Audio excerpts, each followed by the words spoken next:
Major L. Trash. Mendoza in practice, trash.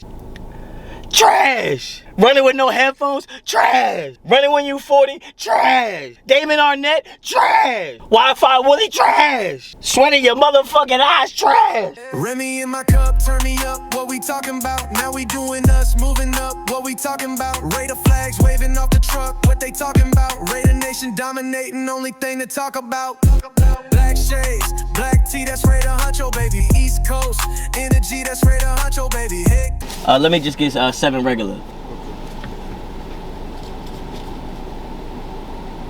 I mean, I don't need that much gas. That's why I got 7. What's up with it, Raider Nation? It's your boy, Raider Honcho, and I'm back with a brand new video from the motherfucking car. Yeah, man. So, reports are coming out that Fernando Mendoza was struggling at practice to some degree. Had a few errant throws, struggled with the snap a few times under center, and, a lot of people kind of trying to make something out of it. First of all, I don't give a fuck. Second of all, I don't know if he was practicing with the ones because Kirk Cousins and Max Crosby got to that situation yesterday, so maybe it's a discipline type thing. I don't know. I'm not at training camp. I'm not going to act like I know what's going on over there. I just like to do videos and give my take on what other people are saying that they're seeing there, all right? Because I'm not seeing shit. But as far as Mendoza struggling, it doesn't really change any of my opinions on him. I would expect for him to struggle just because of him coming from where he was coming from and wasn't really playing in a pro-style offense, a lot of shotgun, a lot of RPO shit. So I would assume it would take him a little bit of time to kind of get acclimated to what an NFL playbook is. I have noticed that he wears a wristband with the plays on it, and I think Kirk Cousins doesn't. That just shows you one of them is way more comfortable. One of them has played in the system before, so I'm not making a big deal out of that. And also, it's camp. I really just don't. Camp does nothing for me. Like being someone who's coached at camp and played in camp, camp is camp. You're playing against your own teammates.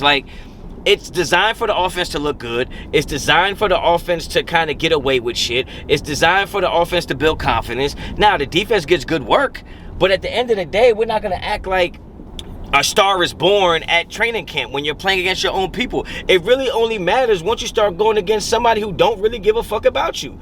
That's when it somewhat gets real. That's when it somewhat gets real. You know what I'm saying? So I've heard for years, Derek Carr looks great at practice or looks great at training camp. This receiver looks great at training camp. The offensive line looks great at training camp. And then we get in the games and we look like dog shit. So, for me, I'm not putting a lot of stock in what we look like at camp.